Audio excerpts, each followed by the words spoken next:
So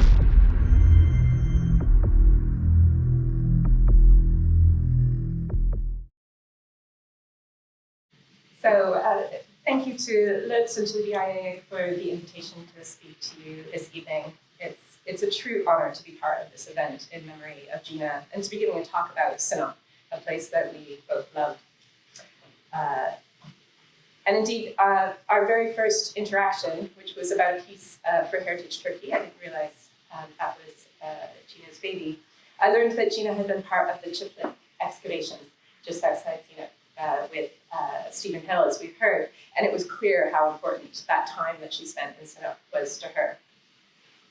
At that point, I had only been to Sinope once, but I was already falling under its spell. Our permit situation, however, was uncertain. I remember thinking, I hope I get the chance to go back and experience Sinope the way that Gina had. I never had the opportunity to meet Gina in person, unfortunately, but she was a joy to work with and had that rare gift of being very human, warm, and present in email. That's just such a wonderful thing. And we continued to bond about Sinope over the years as we corresponded about various Heritage Turkey and Anatolian Studies manuscripts. It's been really lovely to hear more about Gina tonight, and it's clear that she will be deeply missed by all. In this talk, I'm going to focus on Sinope in the 4th and 3rd centuries BCE, the late classical and early Hellenistic periods, a time of prosperity and transformation in the ancient Greek settlement known as Sinope. Thematically, my aim is to demonstrate how Sinope was connected to wider transformations in the Black Sea during this period, focusing on mobility, agricultural production, and prosperity to display as themes. In doing so, I want to take this opportunity to showcase recent research and archaeological work that is being done in Sinope. Sinope on the north coast of Turkey is blessed with 2 natural harbors. It was the most strategic port in the Black Sea region from antiquity until the Crimean War. And although today you're likely to see yachts and fishing boats in the harbors, large tankers still take shelter there when storms threaten. This connection to the sea was key to the foundation of ancient Sinope as a Greek settlement around 630 BCE, which ancient textual traditions connect with Ionian Greeks from Miletus on the west coast of Turkey, as well as its continued involvement in the movement of goods and ideas around the Black Sea during the first millennium BCE. It was this Black Sea connection that first brought me to Sinope in 2013 to meet with Owen Doonan to discuss involvement in a new excavation as part of his Sinope Regional Archaeological Project, or SRAP, which had previously conducted archaeological survey in the hinterland of Sinope. Up to that point, my research had focused on the northern and eastern regions of the Black Sea. And in addition to almost immediately falling for Sinope, its people, food, and natural beauty, something similar to what Gina must have experienced, I imagine, my conversations with Owen made it clear that not only is the archaeology of Sinope fascinating in its own right, but that there were a whole host of connections with the rest of the Black Sea in the ancient Greek period that had yet to be fully explored. For various practical, historiographic, and geopolitical reasons, traditionally the south coast of the Black Sea has been less studied archaeologically and is not well integrated into larger Black Sea narratives of the first millennium BCE. The foundation of Sinope in the later 7th century is part of a phenomenon usually called ancient Greek colonization. And indeed, it was one of many new Greek settlements that were established on the coast of the Black Sea in the 7th and 6th centuries BCE. Relatively little is known about these earliest phases of ancient Sinope, although it is clear that the settlement was located on the neck of the Boz-Tepe Peninsula.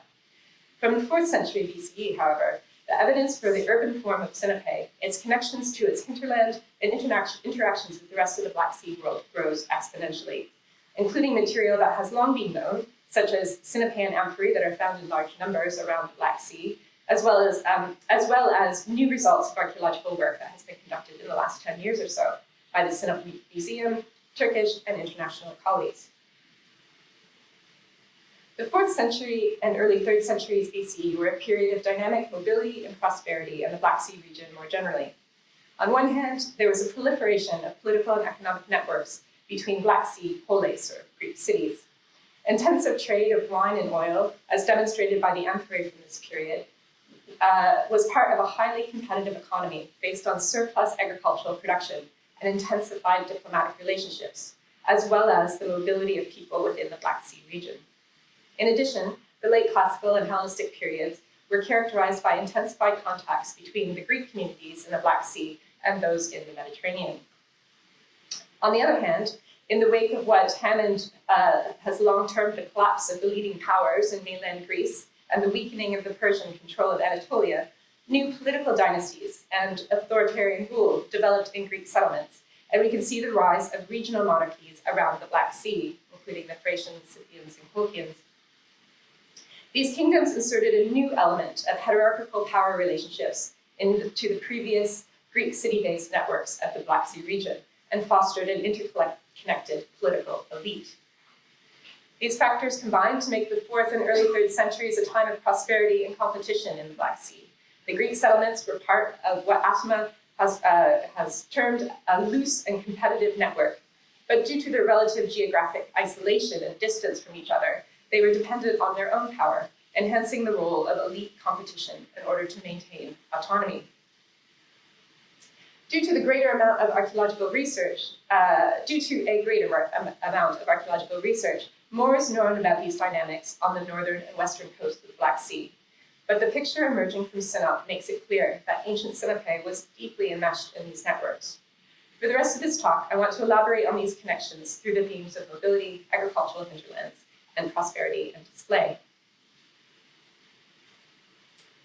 Evidence for significant movement of people and goods from this period from Sinope. Evidence for significant movement of people and goods from this period from Sinope comes in the form of inscriptions, texts, and pottery, particularly amphorae and roof tiles. This evidence is perhaps best known of the things that I will present tonight, but it is important to put it in its Black Sea context. While both eastern and western routes around the Black Sea were known in antiquity, it was only in the 4th century BCE that the eastern route along the south coast became popular, making Sinope a nodal port along this route, including the option to cut across to the sea to Crimea in the north following central currents.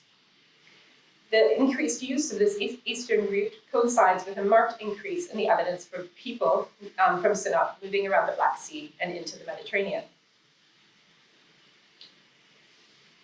This comes from textual evidence, including epitaphs, decrees, and textual accounts, which has been compiled by Ligia Ruscu and demonstrates that people from Sinope had diplomatic relationships with a variety of Greek cities on the north and west coast of the Black Sea.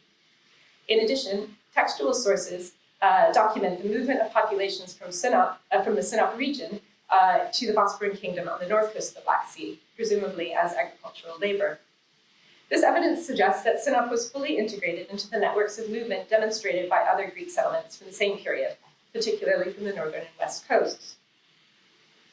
Sinopeans were also attested in the Mediterranean, and here the mobility, at least what was recorded, included cultural mobility. For example, there were 30 people from Sinope documented in Athens from the 4th to 2nd centuries BCE, including a family of playwrights and the philosopher Diogenes. Sinopeans were also in Rhodes and even Egypt and the Persian Empire during this period. This amount of Black Sea mobility to the Mediterranean is only equaled by the Bosporan Kingdom on the north coast, which famously had close trade and diplomatic links with Athens. At least some of the relationships between Sinopeans and other places in the Black Sea were likely connected with trade in some way. And it is in that context that we find the other clear evidence for connections between Sinope and the rest of the Black Sea period, namely the clay storage jars or amphorae, as well as roof tiles that were exported in large quantities from Sinope in the 4th and 3rd centuries BCE. Sinope and amphorae are very recognizable in terms of their shape, their clay fabric, pinky orange with black flecks, and especially the stamps that were added to their shoulder handles. These stamps identified the amphora manufacturer, as well as the name of the person who held the title of astynomos, or city official in that year, making them incredibly useful diagnostic and typological tool. Amphorae were typically used to transport wine and oil by sea. Sinopean amphorae were likely used for both wine and oil export, although there is some debate about the latter. Regardless, the patterns and quantities of Sinope and amphorae found around the Black Sea suggest that these exports from Sinope dominated the market, particularly in the second part of the 4th century and the first half of the 3rd. For example, Sinope and amphorae account for up to half of the amphorae found at Olbia, on the north coast of the Black Sea, in the later 4th and first parts of the 3rd centuries BCE. In addition to amphorae, tiles, luteria, and architectural terracottas were imported to Olbia from Sinope. And in the later 4th century BCE, there were more Sinopean youth tiles used than locally produced ones. In the western Black Sea region, Sinope and amphorae were found in large numbers at the coastal Greek centers like Histria, and in smaller numbers inland in Thracian centers. While for the east coast, Sinope was the main trading partner for settlements like Pichinari from around 325 BCE, based on the quantities of Sinopean coins, amphorae, tiles found in both settlement and burial contexts. Sinope and amphorae also made their way into the Eastern Mediterranean, albeit in smaller numbers. Since good quality wine and oil were already widely available in the Aegean, it is thought that these Sinope and amphorae were reused for the export of fish from the Black Sea, a luxury that we know was consumed in the Mediterranean.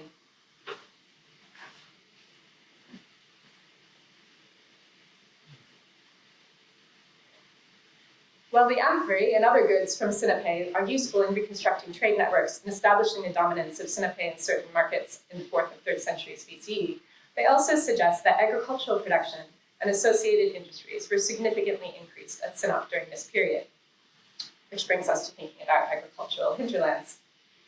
Indeed, a key driver for Black Sea prosperity in this period was the trade of agricultural products, in particular wine and oil transported in amphorae, as we've seen for Sinope, and grain that was exported from the north coast of the Black Sea. In order to create surplus of these goods for export, many of the Greek centers set about expanding their agricultural hinterlands during the 4th century BCE. As Owen Doonan and I have recently argued in an Anatolian Studies paper, there are some clear similarities in the nature of these expansions, including increased numbers of settlements, intensified agricultural infrastructure, new connections via road and path networks, and the inclusion of dependent territories beyond the traditional Hora. Evidence from the better studied northern and western coasts, where large plains were put to agricultural production in this period, includes large divided field systems, like you see here, with farmhouses and facilities for agricultural processing and storage, road networks, and clear evidence for new non-Greek communities becoming part of the extended agricultural hinterlands. The hinterland of Sinope, however, like most of the ancient Greek settlements on the south coast of the Black Sea, is dominated by the foothills of the Pontic Mountains. Here you can see very hazily in the background. I love this picture from the Ludwig Buddha's archive showing Sinope in the 1950s, and you can just get a sense of how much the city has grown since then. And now I've lost my right. So the hinterland of Sinope is dominated by the foothills of the Pontic Mountain, which is very different from the steppe landscape of the northern Black Sea. So perhaps we wouldn't expect large arable field systems here. Nonetheless, the regional survey conducted by the Sinope Regional Archaeological Project from 1997 to 2012 has indicated that the 4th century was an important point of transformation in the hinterland of Sinope as well. Prior to this period, survey results showed few to no pottery from Sinope made its way into the settlements in the foothills. This seems to indicate that there was little interaction, at least in terms of that type of trade, between Sinope and the people living inland. Instead, with its excellent harbors, it appears that early Sinope was focused on the sea. In the 4th century BC, however, amphorae and fine wares would suddenly appear at many sites in the hinterland of Sinope. These sites include newly established coastal settlements, as well as evidence for imports at established local settlements along inland riverine routes. The Baz-Tepe Peninsula, marked with the red arrow here, was also developed with settlements in this period, with likely 12 to 15 farms along the west and south-facing slopes of the headland. In addition to settlement on Baz-Tepe, cultivation of olive trees and grapevines to supply this export market must have taken place in fertile valleys and plains around the ancient port of Sinope. Indeed, Strabo mentions the prolific olive production south and east of Sinope several times. Most of the new 4th century BC sites identified by the SRAP survey were set on terraces within a half a kilometer of the coast and overlooking small fertile valleys open to narrow coastal landings. At most of these sites, like Kagiolu, Greek pottery and some handmade loafwares were documented. It's possible that these sites represent small settlements with an agricultural focus, or that they played a role in transporting the agricultural produce by sea to the harbor of Sinope for processing and/or export. And indeed, the Hellenistic emperor production sites that have been excavated at Zeytinlik and Nisekoi on the south shore of the Boztepe Peninsula emphasize the close links between this production and the seaward-oriented nature of the trade. In addition to coastal sites, in the 4th century, pottery from Sinope appeared in established local settlements, especially along the river valleys. An example of this is Iliana and Yuri, a coastal site where both local wares and Greek pottery were collected in the survey. Its location at the mouth of the Kirgevce river valley and the mixed nature of the assemblage, they indicate that it was a gateway to an important local community along that river, which had a major stronghold at Tingirtape in the foothills. It is difficult to say what type of relationship these inland sites had with Sinope, but they were likely involved in trade of natural resources, like timber, as Owen Doonan has recently argued.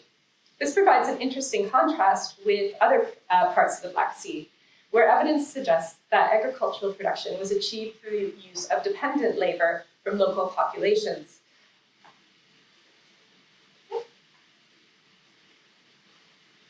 Despite these differences, at Sinope, as in other Greek centers around the Black Sea, increasingly dynamic networks of exchange, diplomacy, and competition set up conditions where the increased exploitation of rural hinterlands was desirable, and new groups with new relationships with neighboring populations were made possible and necessary.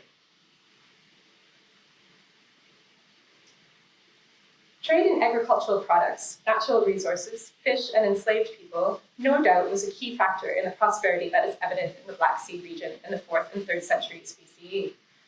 One way this increased prosperity can be seen is in the expansion and monumentalization of the Greek urban centers.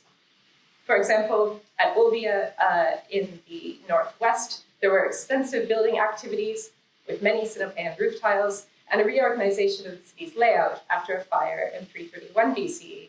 While at Pantikapaean, the capital of the Bosporan kingdom, the Acropolis of the city was elaborated with a palace-type structure in this period. For many of the Greek centers, the 4th and 3rd centuries BC were also a period of constructing or renewing urban fortification systems. These include new fortifications at Tiras, Olbia, Nymphaeon, Odessas, Kalatis, and Messembria, the ones marked in red, and significant expansion of existing fortifications undertaken at Heraclea Pontica, Histria, Chersonesus, Pantikapaean, among others. The expansion of territory and competition for resources that characterized this period meant that there were inevitable conflicts between Greek cities and their neighbors, as well as with each other. And these fortifications served important defensive functions. But as with medieval castles, for example, fortifications can also be symbolic displays of strength and prosperity. And this spate of stone fortification building around the Black Sea in this period contributed to that loose competitive network the Greek centers were part of. At Sinope, the fortifications of the Calais, or the ancient fortress, welcome you to the city, along with Diogenes, its celebrated philosopher's son. As a result of the work that we have done with Sinope Calais excavations, the prominent Hellenistic fortification wall at the west side of the Calais, which you can see part of here, can now also be understood in the same context with the other 4th to 3rd century fortifications in the Black Sea that I mentioned, part of this same fortification building boom.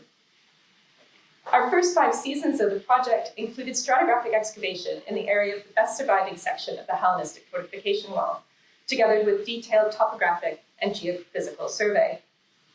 These have provided a rich and unparalleled starting point for understanding the construction, chronology, and morphology of the wall.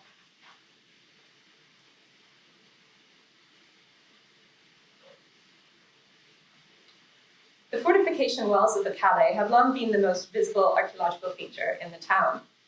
The Hellenistic part of the Calais, ran northwest to southeast across a high point on the neck of the Baz-Tepe Peninsula, and still survives today, preserved to a height of 10 to 15 meters in many areas, albeit with later Roman, Byzantine, Seljuk, Ottoman, and modern additions.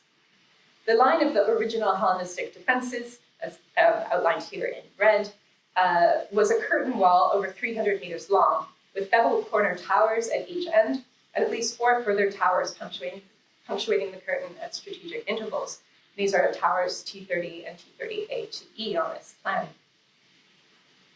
The best surviving section of the wall is located at the northwest end in the Sinope Calais excavations project area.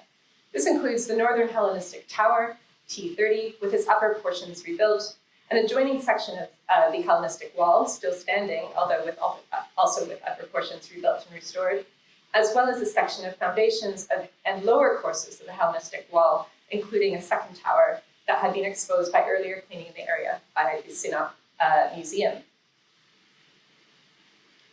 Textual references mention a fortification wall at Sinope at least as early as the 4th century BCE, when the Persian satrap Datames attacked the cities.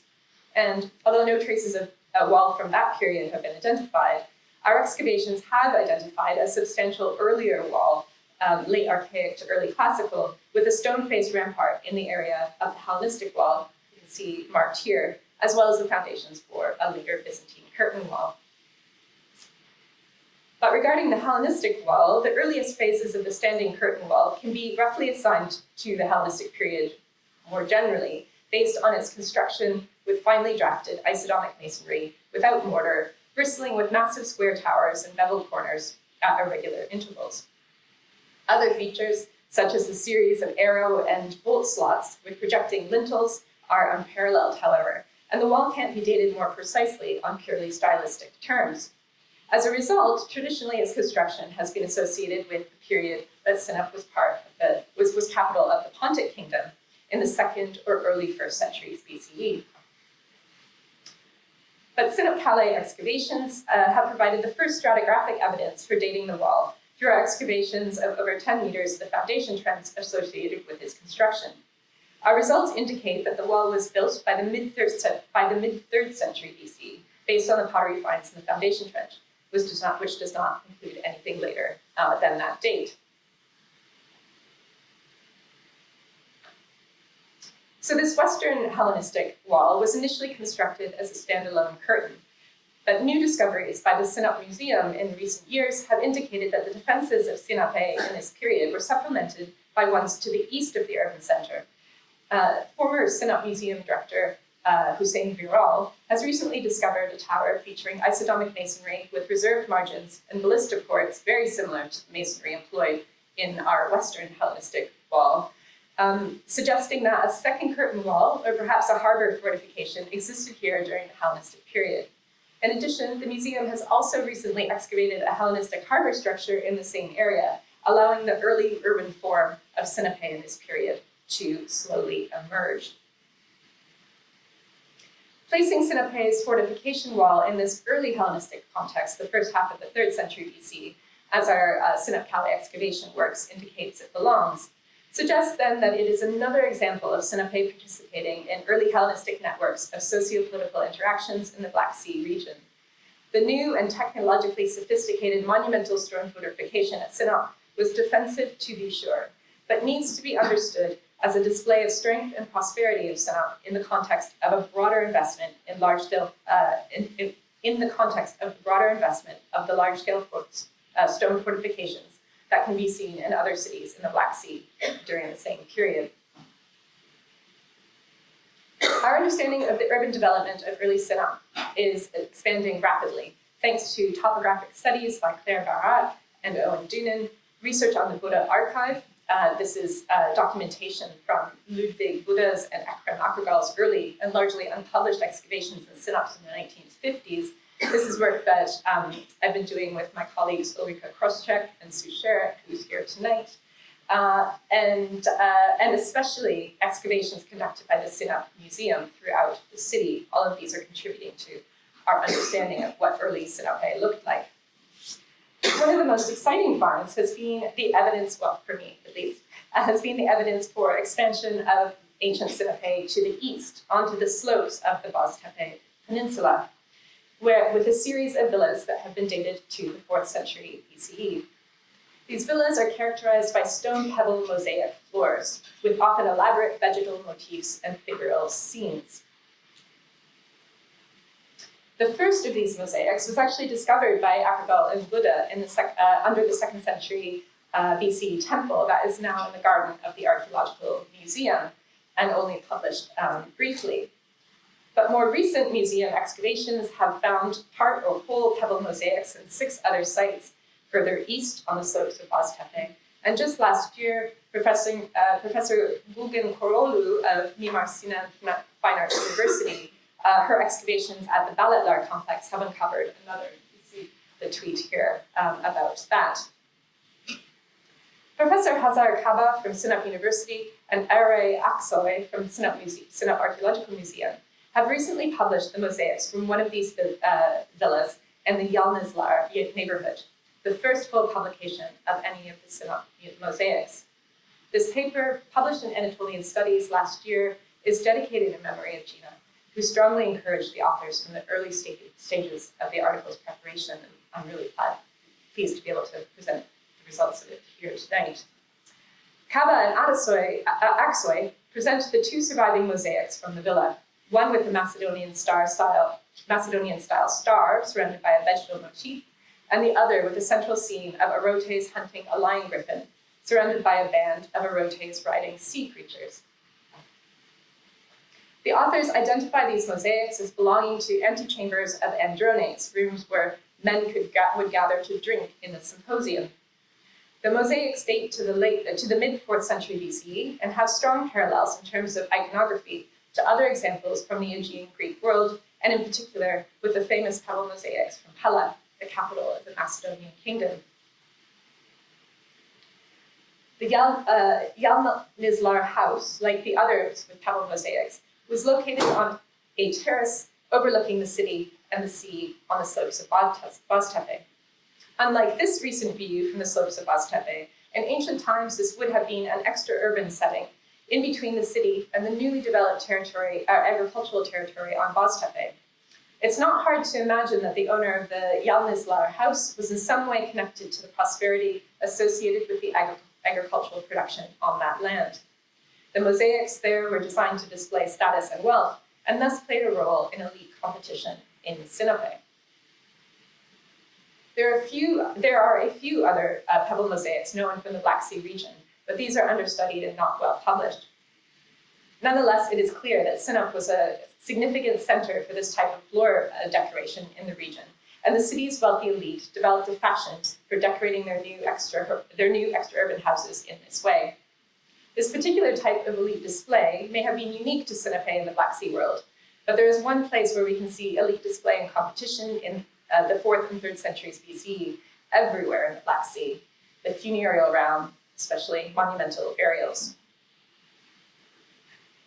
Prosperity, at least amongst elite groups, is reflected in monumental burial traditions and rich burial assemblages that can be found in various iterations around the Black Sea during the period we've been focusing on.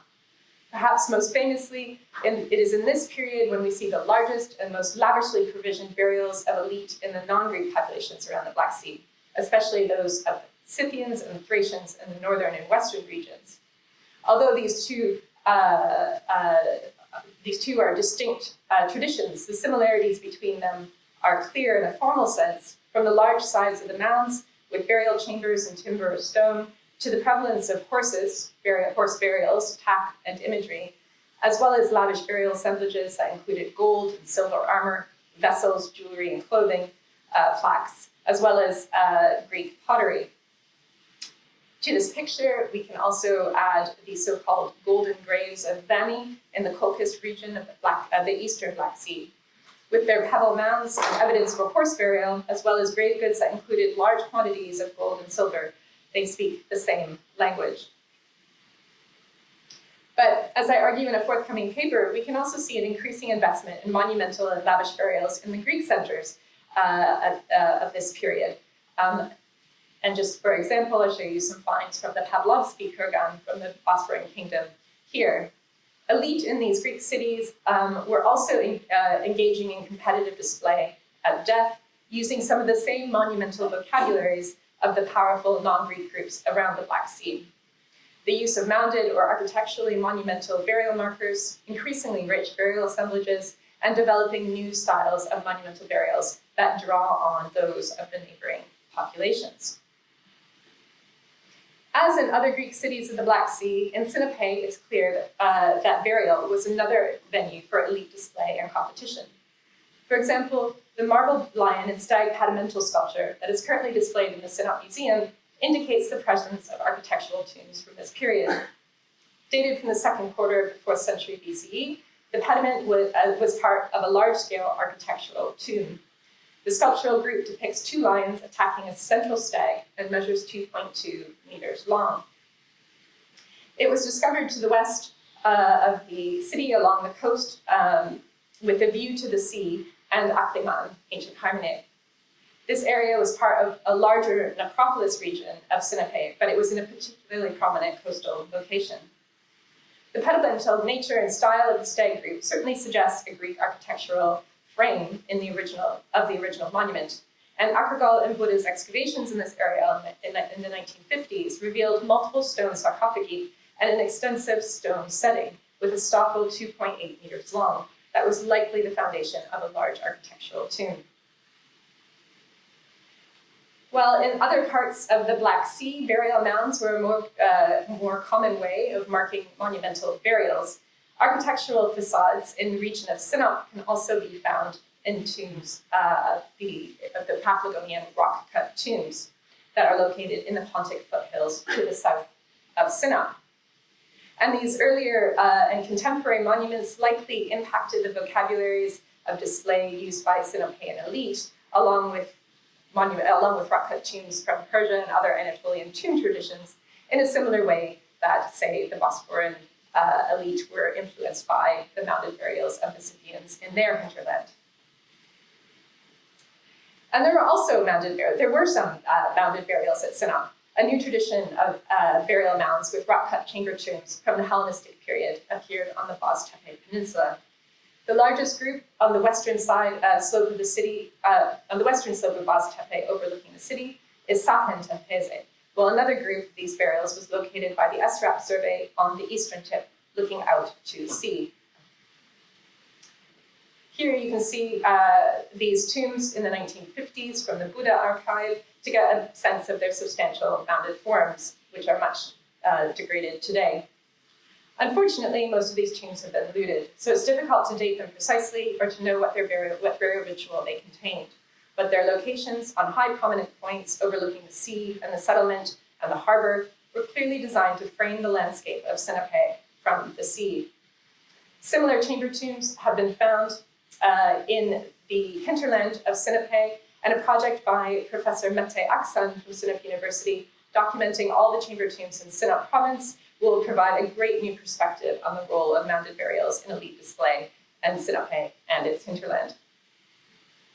In addition to burials monumentalized above ground, there are indications that rich burial assemblages were also provided for elite members of the late classical and early Hellenistic community in Sinope. A recent example, known as the Gelenjik sarcophagus, comes from a burial discovered in 2013 during construction along the main street running south out of town. It was likely the main route in antiquity as well as today. When it was flanked by this burial, recently published by Hazar Kaba, is dated to the late 4th century BCE and consisted of a local limestone sarcophagus containing a female skeleton of 21 to 24 years old, as well as a rich burial assemblage. The woman was buried with a gold necklace, 3 rings, an alabastron, a mirror, a bone pigment box, which may have been decorated with gold plaques, and 2 bronze coins. Her grave goods also included 3 imported vessels and 8 polychrome relief vessels, or plaquettenvasen. Kata has demonstrated that the relief vessels in this burial were part of a larger Sinopean production of vessels specifically for funerary ritual, and a total of 21 of these plaquettenvases are known from Sinope. But relief vessels, or plastic vessels of similar style, particularly ones made in Athens for export, are found in a significant number of other Black Sea burials from this period. And the Sinope production of plaquetten vases for burials clearly represents a local iteration of this wider tradition, both addressing the needs of local competition and engaging in a wider Black Sea network of elite consumption and display. The iconographic themes on the jewelry and the relief vessels in the Gellengik sarcophagus also point towards connections with broader Black Sea patterns of consumption. The depiction of Thetis and Nereid riding on a hippocamp, on a ring from the Gellengik sarcophagus, and imagery of Europa riding a bull on a relief vase are particularly popular Black Sea imagery. And the prevalence of Demeter and Kore imagery on the relief vases also echoes elaborate female burials from the north coast of the Black Sea. The contents of the 4th century Gellengik sarcophagus suggest their rich vocabulary of elite display was looking north towards the sea, mirroring the increasingly richly provisioned burials of Greek settlements on the north and west coasts, and ultimately nodding to lavish assemblages of the monumental burials in other parts of the Black Sea. In ancient Sinope and its immediate hinterland, there were not monumental burials on the scale of those of the western and northern and even eastern regions of the Black Sea. But it's clear that during the late classical and early Hellenistic period, monumentality in the form of architectural tombs, lavish burials, and new mounded burial traditions enters the elite vocabulary in ways that reference monumentalizing traditions in other parts of the Black Sea. At the same time, there are also clear connections with contemporary elite burial practices from the Pontic mountain range to the south of Sinope, particularly in the territory of Paphlagonia.